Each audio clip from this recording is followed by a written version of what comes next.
সর্বপ্রথম আল্লাহ আমার রাসূলকে সৃষ্টি করে, আমার রাসূলকে যখন আমার রাসূলকে সৃষ্টি করার হুকুম আসলো, আমার আল্লাহ বলতেছেন ইজা আরাদা শাইয়ান আইয়াকুলা লাহু কুন ফায়াকুন। আমরা যখন আমরা কিতাবগুলিতে ঘাটি, যখন উলামায়ে কেরাম থেকে শুনি কুন ফায়াকুন, আল্লাহ যখন বলেছে হও ফায়াকুন, সবকিছু হয়েছে। কেউ বলে 6 দিনে, এখন এই 6 দিন আমাদের সূর্য ডুবা অস্ত যাওয়া এই 6 দিন না, আল্লাহর 6 দিনে আল্লাহ কুল কায়নাত 18,000 মাখলুকাত 80,000 আলম বানিয়েছেন। আল্লাহ তাবারক ওয়া তাআলা আমাদেরকে বুঝিয়েতে চেয়েছেন কোরআনে পাকে যে ইজা আরাদা শাইয়ান আইয়াকুলা লাহু কুন ফায়াকুন, কুন হও ফায়াকুন, হয়ে গেল। কি হওয়ার কথা বললো, কি হয়ে গেল আজ পর্যন্ত কেউ বলতে পারে নাই। আমার থেকে একটু হলো শুনে নিন ইমামগণরা কি বলতে চেয়েছেন। আল্লাহ তাবারক ওয়া তাআলা কোরআনে পাকে বলছেন ইজা আরাদা শাইয়ান আইয়াকুলা লাহু কুন ফায়াকুন। সুবহানাল্লাহ বলেন। মাশাআল্লাহ, ঠিক এদিকে। তো আল্লাহ তাবারক ওয়া তাআলা কোরআনে পাকে যখন বলেছেন ইজা আরাদা, ইরাদা করেছেন, ইচ্ছা করলেন যখন আমার আল্লাহ, শাইয়ান কোনো কিছু, আইয়াকুলা লাহু সেই কোনো কিছুকে বললেন কুন হও ফায়াকুন, হয়ে গেল। কি করতে বললেন, কি হইতে বললেন আজও পর্যন্ত জানলাম না। সাহাবায়ে রাসূলরা রাসূলে পাকের কাছে জিজ্ঞেস করলেন ইয়া রাসূলুল্লাহ, ইয়া হাবিবাল্লাহ, আল্লাহ কি হইতে বলছে, কোন বলেছেন, আর কি ফায়াকুন হয়েছে আমাদেরকে একটু বলুন। আমার নবী বললেন খেয়াল করো, ইজা আরাদা, আল্লাহ চাইলেন, শাইয়ান চাইলেন। এখন শাইয়ান এক আরবি, আমাদের কোরআন বিল কোরআন তাফসীর করলে দেখা যায় শাইয়ান বেগাইরি হিসাব, আল্লাহ যাকে চান বেগাইরি হিসাব, হিসাব ছাড়াই দিতে থাকেন। আছে কিনা কোরআনে? আছে। এখন যদি খেয়াল করেন কোরআন বিল কোরআন তাফসীর করব, শাইয়ান কোনো কিছু যাকে চান তাকে বেগাইরি হিসাব দিতে থাকেন, শাইয়ান বেগাইরি হিসাব দিতে থাকেন যাকে চান। এখন ইজা আরাদা শাইয়ান, আল্লাহ চাইলেন কোন চাওয়াকে, সেই চাওয়াকে বললেন আইয়াকুলা লাহু হন ফায়াকুন, সেটা হয়ে গেল। কি হওয়ার কথা বললেন আমার নবী পাক বলতেছেন, কেন সাহাবারা তোমরা শুনে রাখো, আনা মিন নূরিল্লাহ ওয়া কুল্লু শাইইন মিন নূরি, আমি আল্লাহর নূর থেকে পয়দা হয়েছি। কাজ্জাকুম মিনাল্লাহি নূর, সেই নূরের কথাই কোরআনে পাকে এসেছে, মিনাল্লাহি নূর ওয়া শাইইন বিগাইরি হিসাব, আমি মুস্তাফা জানে রহমাতের নূর থেকে সমস্ত সৃষ্টি জগৎ হয়েছে। আমাকে এবার বলতে দেন ইদা আরাদা শাইইন আইয়াকুলা লাহু কুন ফায়াকুন, আল্লাহ তাবারক ওয়া তাআলার অন্তরের মধ্যে কোন একটা প্রেম জাগ্রত হলো, ইজা আরাদান, আল্লাহ চাইলেন শাইয়ান, সেই চাওয়াকে, যেই চাওয়া আমি যদি কাউকে বলি আমি আপনাকে চাই, এটা একটা মিনিং, আর যদি আমি কাউকে বলি আপনি হলেন আমার চাওয়া, এটা আরেকটা অর্থ। যদি বলি আমি আপনাকে চাই, এটা একটা, আর আমি যদি বলি আপনি আমার চাওয়া, এটা আরেকটা। ঠিক কিনা? প্রেমের কথা প্রেমিক বুঝে, ইশকের কথা আশিক বুঝে। আল্লাহ তাবারক ওয়া তাআলা যখন কিছু চাইলেন সেই চাওয়াকে বললেন, সেই চাওয়াটা কি? সেই চাওয়াটা হলো আপনার আমার নবী, দো জাহানের বাদশা নবী রাহমাতুল লিল আলামিন নবী বলছেন সেই চাওয়াটা ছিলাম আমি নবী মুস্তাফা। আল্লাহ তাবারক ওয়া তাআলা বলেন ইজা আরাদা শাইয়ান, আল্লাহ চাইলেন অন্তর থেকে রাসূলে পাককে সামনে আনবেন, সেই রাসূলে পাককে দিয়ে কুল কায়নাত বানাবেন। আল্লাহ তাবারক ওয়া তাআলা বললেন ইজা আরাদা শাইয়ান আইয়াকুলা লাহু, যখন চাইলেন তেনার চাওয়া সেই মুস্তাফা জানে রহমতকে রাসূলে পাককে বললেন আইয়াকুলা লাহু, রাসূলকে বললেন কোন, হয়ে যান, আপনি আমার সামনে আসুন, প্রকাশ হন, ফায়াকুন, আমার রাসূলে পাক প্রকাশ হয়ে গেলেন। এখন কামলিওয়ালা নবীকে যখন প্রকাশ করলেন আল্লাহ তাবারক ওয়া তাআলার মন চাইলো এত নূরানি ইরফানি, এত সুন্দর, এত চমৎকার, এত শাখসিয়াত চেহারায় ওয়াদুহা যেনার নাম বলা হয়, সেই রাসূলে পাককে দেখে আমার আল্লাহর ইচ্ছা হলো কুল কায়নাত বানাবার। সুবহানাল্লাহ। তখন আমার নবীর নূর থেকে, আমার নবী রাসূলে পাকের নূর থেকে তারপর तमाम দুনিয়া সৃষ্টি করেছে। এজন্যই অত্র আয়াতের অন্য আয়াতে আসে কুল্লু শাইইন ইয়ারযুকু ইলাল আসলি, সমস্ত কিছুই একদিন মূলের দিকে ধাবিত হবে। সুবহানাল্লাহ, সুবহানাল্লাহ বলেন। আমার আল্লাহ তাবারক ওয়া তাআলা হাদিসে কুদসির মধ্যে বলেন, যখন কোরআন সুন্নাহর কথা শুনে, আমার কামলিওয়ালা নবী বর্ণনা করছেন, যখন কেউ কোরআন সুন্নাহর কথা শুনে সুবহানাল্লাহ বলে, তার 14 গোষ্ঠীর নাম জান্নাতের দরজার মধ্যে লিখে দেওয়া হয়। তাহলে সুবহানাল্লাহর কথা জোরে বলতে হবে, ঠিক কি না?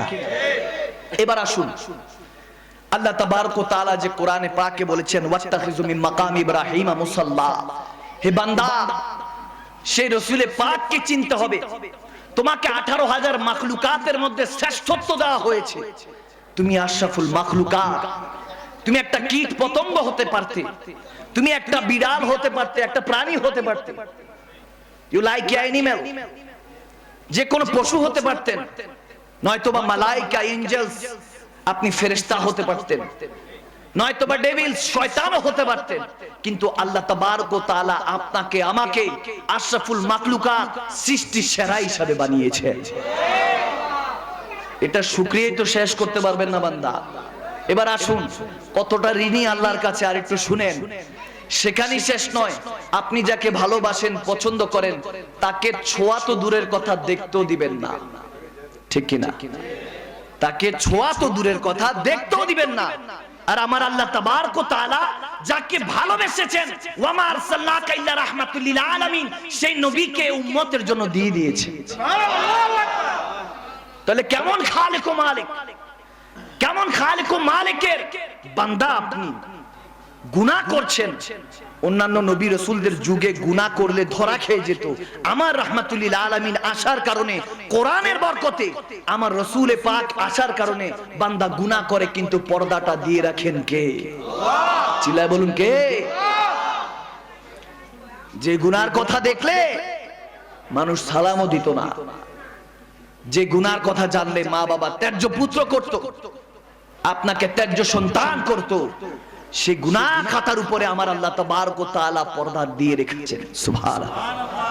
এবং শুধু সেখানেই শেষ নয়, ফামান ইয়ামাল মিসকালা যাররাতিন শাররান ইয়ারা, হাসরের ময়দানে যিনি যারা যারার হিসাব নেবেন, সে আল্লাহ তাবারক ওয়া তাআলা তিনি বলছেন যে যদি তুমি দুনিয়াতে কোনো বান্দার গুনাহ লুকিয়ে রাখো, হাসরের ময়দানে আমিও তুমি বান্দার গুনাহগুলি লুকিয়ে রাখি।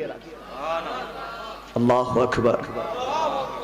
সেই রব্বে করিম বলছেন, তোমাকে যখন ছোট ছিলা, মা তোমাকে খেদমত করেছি, মায়ের অন্তরের মধ্যে তোমার জন্য ভালোবাসা দিয়ে দিয়েছি।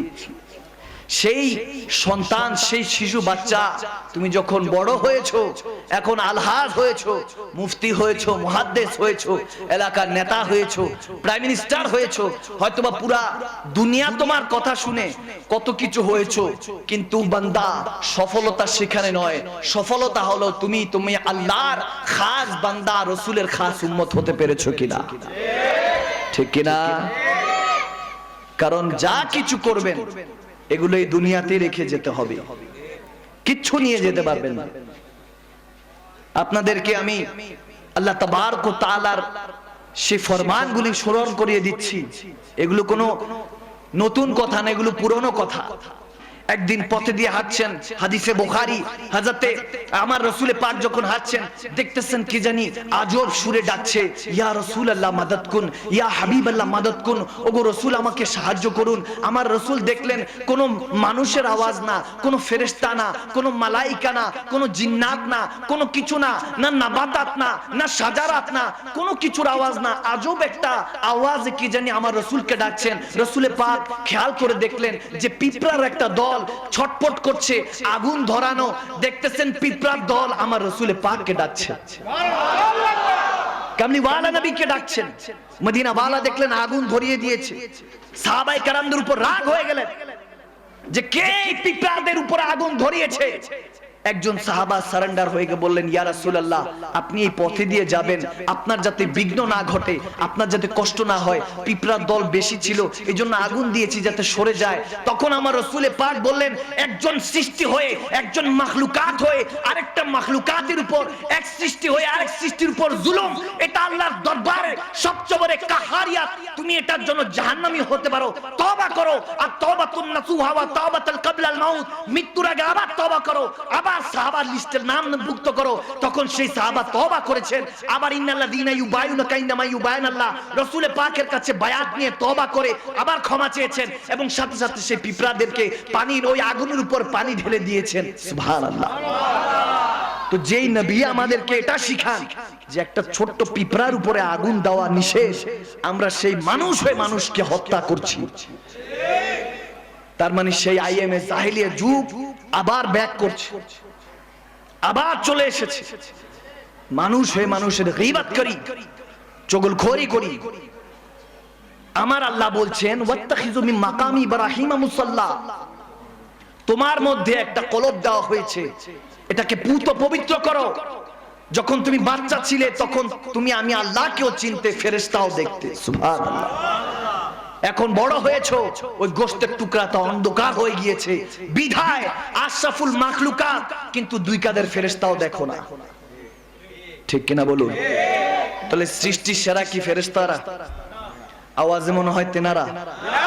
দুই কাঁধের ফেরেশতা। আপনি যখন একাকিত্ব থাকেন, আপনার মা বাবাও থাকে না, আপনার বিবিও থাকে না, যখন একাকিত্ব থাকেন, লাইক আপনি যদি এক্সাম্পল ধরেন, ওয়াশরুমে থাকেন, বাথরুমের মধ্যে একা থাকেন, আপনি যখন নিজের মতো থাকেন, কেউ থাকে না, ধরে নিন, কিন্তু এতটুকু মানেন যে দুই কাঁধে ওই কারামান কাতিবিন দুই ফেরেশতা আছে। ঠিক কিনা বলুন? তো তেনারা যে আছে কখনো খেয়াল রাখছেন? আওয়াজে মনে হয় এলাকায় সবাই চা খায় তেনার সাথে। হ্যাঁ, ওনাদের সাথে কি চা নাস্তা খান নাকি আপনারা? আমরা দুই কাঁধের ফেরেশতাই দেখি না। তাহলে সেই চোখ দিয়ে রাসূলকে দেখার, আল্লাহকে দেখার খায়েশ রাখেন কোন দুঃসাহস? যে অন্তর দিয়ে মানুষের প্রতি ঘৃণা রাখেন, বিদ্বেষ রাখেন, সেই অন্তর দিয়ে আল্লাহ আল্লাহ রাসূলকে দেখার সাহস করেন কোন সাহসে? এখনো সময় হয়েছে, এখনো সময় আছে ভাইয়ের আমার, পরিবর্তন হন। You have to change yourself. আপনাকে চেঞ্জ হইতে হবে, পরিবর্তন হতে হবে নিজে, অন্য কেউ এসে পরিবর্তন করে দিয়ে যাবে না। আওয়াজ দিয়ে বলেন মুসলমান। এবার আসুন, আমার আল্লাহ বলতেছেন, ওয়াত্তাখিযু মিন মাকামি ইব্রাহিম মুসাল্লা, তোমার অন্তরকে মাকামে ইব্রাহিমের মতো পুত পবিত্র করো। আল্লাহ মাকামি ইব্রাহিম কেন? আল্লাহ তাবারক ওয়া তাআলা বুঝাতে চাচ্ছেন, যারা হজে গিয়েছেন তেনারা জানেন যে কাবাতুল্লাহর সামনে একটা মাকামে ইব্রাহিম আছে, যেই স্থানে দাঁড়িয়ে আল্লাহর কাবাতুল্লাহ, আল্লাহর কাবা শরীফ, ইব্রাহিম খলিলুল্লাহ সেই স্থানে দাঁড়িয়ে আল্লাহর কাবাটা নির্মাণ করেছিলেন। ওটাকে মাকামি ইব্রাহিম বলা হয়। যেনারা হজে গিয়েছেন তেনারা জানেন। ঠিক কিনা? গভীর খেয়াল করুন। আল্লাহ তাবারক ওয়া তাআলা বলছেন, অন্তরকে মাকামি ইব্রাহিমে মতো পুত পবিত্র করো। কেন গো আল্লাহ? আসুন ট্রেস করি, একটু তাফসীর করি। তাফসীরটা হলো, গভীর খেয়াল, একদম গভীর খেয়াল। এলাকার মধ্যে মসজিদ আছে কি নাই? আছে। মসজিদটা নির্মাণ করতে কেউ 5 টাকা, 10 টাকা, 100 টাকা, 500 টাকা, 1000, 10,000, 20,000, 1 লক্ষ, 1 কোটি, যার যতটুকু সামর্থ্য ততটুকু দিয়ে থাকে। আওয়াজ দিতে হবে। আচ্ছা, যেনারা দান করেছেন মসজিদে, তেনারা দান করেছেন কিন্তু শ্রম দেন নাই। শ্রমিক আলাদা। আওয়াজ দিয়ে বলেন। শ্রমিক আলাদা, শ্রম আলাদা, দান আলাদা, আর হলো পয়সা আলাদা। দুইটা একত্রিত হওয়ার পর তারপর একটা মসজিদ হয়েছে। মসজিদ আল্লাহর ঘর, কিন্তু কাবাতুল্লাহ, বাইতুল্লাহ আল্লাহর ঘর। এখন মসজিদের চারপাশে 7 তাওয়াফ করলে হজ হবে? কেন? কেন? এত বছর যে হইছে, একটু খেয়াল করুন তো। আল্লাহর ঘর, হাযা বাইতুল্লাহ, মসজিদ তো আল্লাহর ঘর, ওটাও কাবাতুল্লাহ, ওটাও আল্লাহর ঘর। পার্থক্য কেন? এখানে 7 তাওয়াফ করলে 7 বার চক্কর লাগাইলে মসজিদ আল্লাহর ঘর হুজুর হজ তো হচ্ছে না।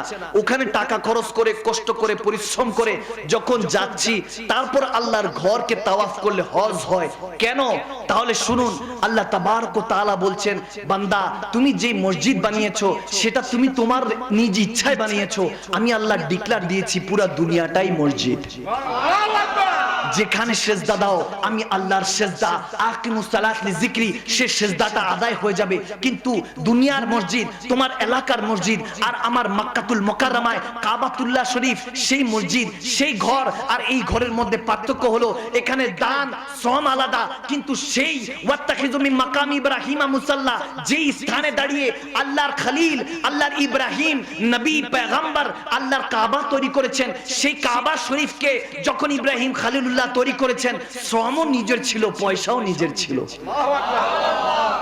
আমি কোথায় নিয়ে যাচ্ছি? যারা বুঝতে পেরেছেন তাদেরকে সুবহানাল্লাহ, যারা বুঝতে পেরেছেন তাদেরকে মারহাবা, আর একটু জোরে বলেন। আর যারা বুঝেন নাই আমার আঙ্গুল ধরেন, আমি নিয়ে যাব ইনশাআল্লাহ। যেতে রাজি আছেন তো? গভীর খেয়াল।